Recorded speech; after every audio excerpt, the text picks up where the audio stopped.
Panairi i librit i shndruar në një vend pelegrinazhi për liderët e shtetit dhe politikës është vizituar këtë të premte nga kryeministri Berisha. Zoti Berisha është kujdesur t'i shmange stendës së botimit të rivalit Edi Rama, ndërsa i pyetur për këtë, nuk e ka kursyer ironin duke thënë se politikanët e dështuar po kërkojnë të gjejnë stret e letrat.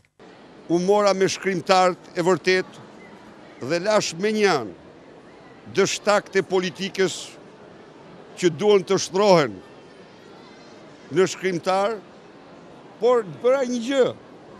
Zëdhën se sime i thash, mund si shko bleje librin e Kushuririt, se të ka bërë personazh në libër. Por Berisha u përpoq të ndaj botimin e Ramës nga i Blushit. I pyetur nëse mendon të një lloj këtë kategori politikanësh, ai u shpreh se nuk duhet të përfshihem në rivalitetin e tyre. Ky është e gjithë çështja, nuk mund të them se janë e njëjta gjë, sepse kam thënë dhe njëherë, biblioteka e gjyshit të Blushit ka libra ka sa gjysmë e kësaj sallë libra. Vetë Edi Rama ka reaguar menjëherë në rrjetin social Twitter me fjalinë e vetme: "Sali, fisnikëria s'është si plerat që i shumon apo si votat që i vjedh.